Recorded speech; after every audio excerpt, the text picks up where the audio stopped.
नमस्कार, मरुधर बुलेटिन में आप सभी का बहुत बहुत स्वागत है। मैं हूं आपके साथ दीपिका जांगिड़। आज हम बात करेंगे one of the best researcher Mr Aman Sharma से कि क्या कुछ उनकी जर्नी रही और क्या कुछ संघर्ष उन्होंने इस पद तक आने के लिए किया। सर, सबसे पहले तो बहुत बहुत स्वागत है आपका मरुधर बुलेटिन में। सर, आपके बारे में बताइए, दर्शकों को आपका परिचय दीजिए। देखिए, मैं जयपुर से बिलोंग करता हूँ। यहाँ पे मैं जवाहर नगर रहता हूँ और काफ़ी लंबे समय से मेरे जो पूर्व फोर फादर्स वगैरह थे वो अलवर से थे। पंडित हरिनारायण शर्मा जी के परिवार से हम लोग आते हैं, जो कि कांग्रेस के फाउंडर रहे हैं। अलवर में प्रजामंडल के संस्थापक रहे हैं। लंबे समय से वो उस अलवर में रहे। वाल्मीकि संघ की स्थापना उन्होंने करी, आदिवासी संघ की उन्होंने स्थापना करी। लंबे समय से उन्होंने फिर देश की स्वतंत्रता के योगदान में उन्होंने योगदान दिया। दादाजी जयपुर आ गए तो हमारा परिवार भी जयपुर में रहा। काफ़ी लंबे समय तक हम लोग यहाँ पे रह रहे हैं। पढ़ाई के लिए मैं तमिलनाडु गया और वहाँ से मैंने अपना इंजीनियरिंग की कंप्यूटर साइंस के अंदर VIT वेलोर से। अपना जब मेरा प्रोजेक्ट पूरा वहाँ से अपनी पढ़ाई पूरी हुई, उससे पहले हमारे को एक प्रोजेक्ट करना पड़ता है। मुझे करने के लिए कई जगह अपॉर्चुनिटीज़ मिली, लेकिन मैंने जो पिक किया वो इंडियन इंस्टीट्यूट ऑफ साइंस को पिक किया, क्योंकि this is one of the best institution in our country. And यहाँ पर सुपर कंप्यूटर्स एजुकेशन का रिसर्च सेंटर है, जहाँ पे मैंने 6 से 8 महीने अपना प्रोजेक्ट पे काम किया। प्रोजेक्ट मेरा जैसे ही पूरा हुआ, पूरा होने के टाइम पर ही मुझे कई अच्छे ऑफ़र्स मिले PhD के लिए। कई कंट्रियों से मिले। मुझे स्वीडन PhD का मौका मिला, मुझे न्यूयॉर्क से PhD का मौका मिला, लेकिन यूनिवर्सिटी ऑफ मल्या से मुझे PhD ऑफ़र हुई। रैंक 1 है उसका भी मलेशिया के अंदर। लेकिन मैंने वहाँ पे उस टाइम ज्वाइन नहीं किया। मैं अपने एग्ज़ाम्स के कंप्यूटर एग्ज़ाम की प्रिपरेशन में लग गया और साथ साथ मैंने जयपुर का एक माना हुआ कॉलेज है, महाराजा कॉलेज, यहाँ पर मैंने गेस्ट फैकल्टी के रूप में काम किया और साथ साथ अपना PhD के लिए कुछ और अच्छी यूनिवर्सिटीज़ के लिए ट्राई किया। उसके कुछ समय बाद मुझे टैलेंट यूनिवर्सिटी मलेशिया में PhD करने का मौका मिला और यूनिवर्सिटी से मुझे रिसर्च ग्रांट मिली। रिसर्च ग्रांट जैसे ही मुझे मिली तो मैंने मलेशिया जाने का प्लान किया और वहाँ से अपने PhD की शुरुआत की। सर, मोस्टली देखा जाता है कि हम कुछ भी करते हैं लाइफ में, कुछ भी करने का सोचते हैं तो एक रोल मॉडल हमारा कोई ना कोई होता है, तो आपका कौन रहा है सर? मैं कहूँगा कि आज मेरे जो रोल मॉडल थे मेरे फादर रहे हैं। जिस हिसाब से उन्होंने मुझे मोटिवेट किया, आज वो मेरे साथ नहीं हैं, लेकिन आज भी उनकी याद मेरे को हमेशा आती है। और मेरे रोल मॉडल मेरे फादर रहे हैं। उन्होंने मुझे हर तरह से मोटिवेट किया। बचपन से जैसे मैं जहाँ जाता था तो मैं देखता था उसके अंदर उस एग्जीबिशंस के अंदर मेरे को लेके आते थे कि आज ये साइंस की एग्जीबिशन लग रही हैं, आज ये इनोवेशंस हो रहे हैं। इन एग्जीबिशंस के लिए शुरू से मुझे बचपन में वो चीज़ें दिखाई गई कि साइंस के प्रोग्राम्स देखो। मुझे कभी नहीं कहा गया कि ये जो हॉलीवुड बॉलीवुड की जो फिल्में आती हैं उनको आप देखो, या इस तरह की चीज़ों को आप देखो। शुरू से ही उन्होंने मेरे ऊपर इस तरह का फोकस बनाया कि अगर हम बच्चे को शुरू से ही एक सही डायरेक्शन देंगे तो ये कुछ अच्छा मुकाम हासिल करेगा। शुरू से ही मैंने मेरे फादर से कहा था कि अगर मैं इतने बड़े इंस्टीट्यूशन में पढ़ने जा रहा हूँ तो ये बहुत एक्सपेंसिव है, इतना पैसा कैसे मैनेज होगा। उन्होंने कभी परवाह नहीं की इस चीज़ की, कैसे होगा क्या होगा। उन्होंने हमेशा ये कहा कि मेरा विज़न हमेशा सक्सेस होना चाहिए, वो मुझे साइंटिस्ट बनते हुए देखना चाहते हैं। तो मैंने उनकी बात को रखा और आज मैं उस लक्ष्य के ऊपर काफ़ी कद तक आगे बढ़ रहा हूँ। मतलब कहा जाए तो आपको जितना ज़्यादा सपोर्ट मिला है वो आपके फादर से ही मिला है। बिल्कुल। समटाइम ऐसी सिचुएशंस होती हैं सर हमारी लाइफ में कि हम जो कुछ भी कर रहे हैं हम सोचते हैं कि ये नहीं करना चाहिए था, मतलब मुझे इसकी जगह कुछ और करना चाहिए था। आपकी लाइफ में ऐसी कोई सिचुएशन हुई हो कभी समटाइम? जब मैंने 12th पास की थी तो मैंने मेरे फादर से कहा था कि मेरी इच्छा जर्नलिज़्म करने की है। तो उन्होंने मुझे मना नहीं किया था इस काम के लिए कि तुम मत करो या ये फील्ड अच्छा नहीं है। उन्होंने कहा कि ये काम तुम कर लो, लेकिन आप एज ए फ्रीलांसर लिखो, कौन मना करता है, आप कॉलम्स में लिखो। और मैंने लगभग 10 से 15 कॉलम्स नेशनल मीडिया पे मैंने खूब लिखा है। नेशनल न्यूज़पेपर से मैंने खूब लिखा है। मैंने इंटरनेशनल पॉलिटिक्स पे लिखा है, नेशनल पॉलिटिक्स पे लिखा है, इन्फॉर्मेशन टेक्नोलॉजी पे लिखा है। मैंने नेशनल कॉलम से खूब लिखा है। इवन मेरी शॉर्ट स्टोरीज़ वगैरह भी नॉवेल्स में खूब पब्लिश हुई हैं और अभी मैं नॉवल पे काम भी कर रहा हूँ। जल्दी मेरी फिक्शन नॉवल ही पब्लिश होगी। तो ये सब चीज़ें चलती रही।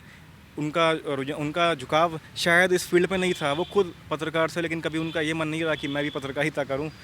तो उन्होंने कहा कि इस काम को आप पार्ट टाइम कंटिन्यू करिए, कोई मना नहीं है, कभी लिखने का मन हो अपने सब्जेक्ट पे लिखिए, पार्ट टाइम आप फ्रीलांसर करिए, लेकिन उसको अपना कोर प्रोफेशन मत बनाइए। कभी ऐसा हुआ जैसे आप रिसर्चर हैं तो कि नहीं मुझे इसको क्विट कर देना चाहिए, मैं ये नहीं करूँगा, ऐसा कुछ सिचुएशन कभी लाइफ में आई हो और फिर आपने उसको किस तरीके से डील किया? नहीं, नहीं, ऐसा कभी नहीं हुआ। एक बार जो मैंने चीज़ एक्सेप्ट कर ली लाइफ में कि मेरे को ये करना है, तो फिर मैं क्विट करने का सवाल ही पैदा नहीं होता। ये सबको पता है कि एक बार जो मैंने चीज़ डिसाइड कर ली है कि मुझे ये करना है, तो या तो मैं एक्सेप्ट ही नहीं करूँगा, पर एक्सेप्ट कर ली अगर किसी चीज़ को, तो मैं अपने फुलफिल कमिटमेंट के साथ उसको पूरा करता हूँ, और मैं कर रहा हूँ। बिल्कुल, आप जैसा बता रहे हो आजकल हर एक युवा में, हर एक इंसान में ऐसा होना चाहिए कि जो हम करना चाहते हैं हमें वही करना चाहिए। इसी के साथ ही आपको बहुत सारे अवार्ड से भी नवाजा गया है बहुत बार, नेशनल एक्सीलेंस अवार्ड हो या फिर कोई और अवार्ड हो, तो उनके बारे में भी बताइए। देखिए, तमिलनाडु में जब मैं पढ़ाई के लिए गया, तो वहाँ पे हर साल कॉन्फ्रेंसेस ऑर्गेनाइज़ की जाती हैं। तो कॉन्फ्रेंसेस ऑर्गेनाइज़ की जाती हैं, यहाँ पे हमारे को हमारा पेपर प्रेजेंट करना होता है, बताना होता है कि हमने अपना रिसर्च वर्क में क्या काम किया है। तो जब मैंने अपना कॉन्फ्रेंस हुई, वहाँ पे अपना पेपर प्रेजेंट किया, तो मुझे यूनिवर्सिटी में फ़र्स्ट प्लेस मैंने सिक्योर किया। पहला अवार्ड मुझे यही था वहाँ पे कि मैंने फ़र्स्ट प्लेस बनाया, जाते ही कॉन्फ्रेंस के अंदर फर्स्ट पोजीशन मेरी रही थी ओरल प्रेजेंटेशन के अंदर। जब मैंने वहाँ पे मैं रहा, मुझे प्रोजेक्ट मिला, मैंने कई पेपर पब्लिश किए हैं, रिसर्च में मैंने खूब लिखा है, कई सारे मेरे नेशनल इंटरनेशनल खूब जर्नल्स में मैंने लिखा है। तो जब मैंने अपने पेपर पब्लिश किए, और मुझे I was the only one कि जिसमें मतलब मैं इंडियन इंस्टीट्यूट ऑफ साइंस में प्रोजेक्ट करने गया, पूरे बैच से मैं अकेला एकमात्र पर्सन था जिसको हिंदुस्तान के इतने बड़े रिसर्च सेंटर के अंदर काम करने का मौका मिला अपने बैच से उस टाइम पे। तो इस बेसिस पे मुझे यूनिवर्सिटी ने वीआईटी अचीवमेंट अवार्ड दिया।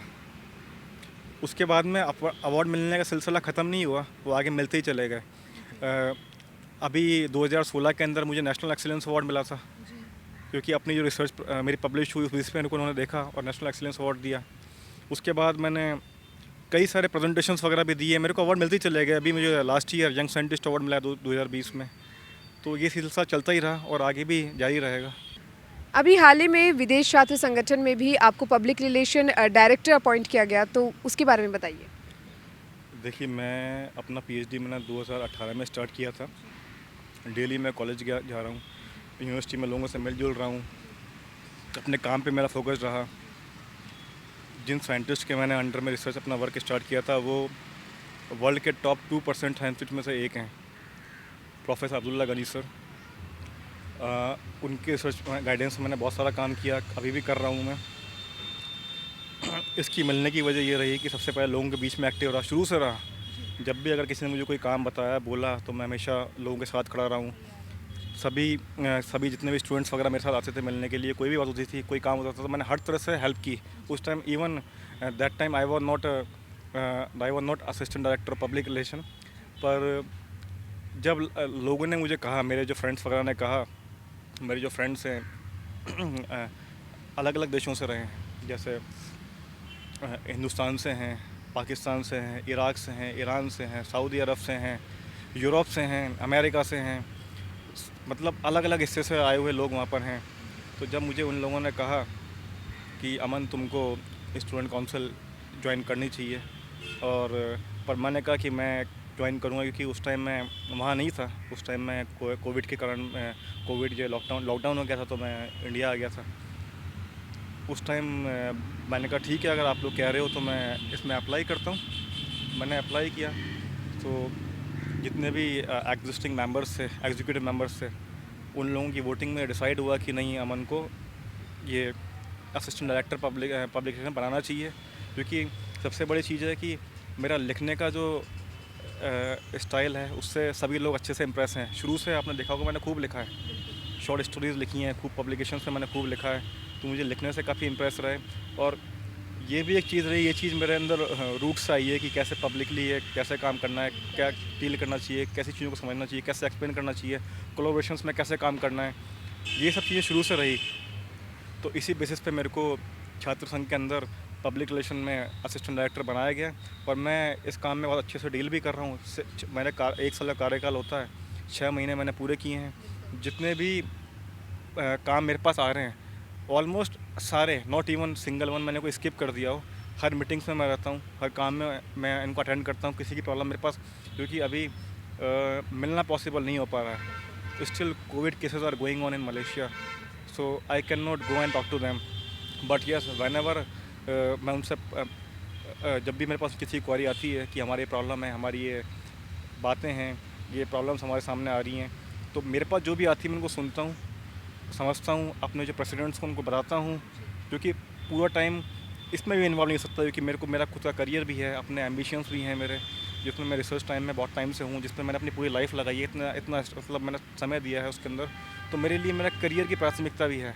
लेकिन हाँ, जो भी मेरे पास प्रॉब्लम्स आती हैं, मैं अपने टाइम शेड्यूल को मैनेज रखता हूँ, टाइम से उठना, टाइम से सारे काम करना, सारी रिस्पॉन्सिबिलिटीज़ को मैंने अपना शेड्यूल बना रखा है, टाइम टेबल बना रखा है कि मेरे को इस तरह से काम करना है। तो उस बेसिस पे मैंने अपनी रिस्पॉन्सिबिलिटीज़ को खरा उतरने का पूरा प्रयास किया है। अमन जी, सभी की लाइफ में एक ऐसा पल होता है जिसको हम कभी नहीं भूलते हैं, एक ऐसा यादगार पल सभी की लाइफ में होता है। तो आपकी लाइफ में आपकी प्रोफेशन से जुड़ा ऐसा कौन सा पल है जिसको आप कभी नहीं भूल सकते?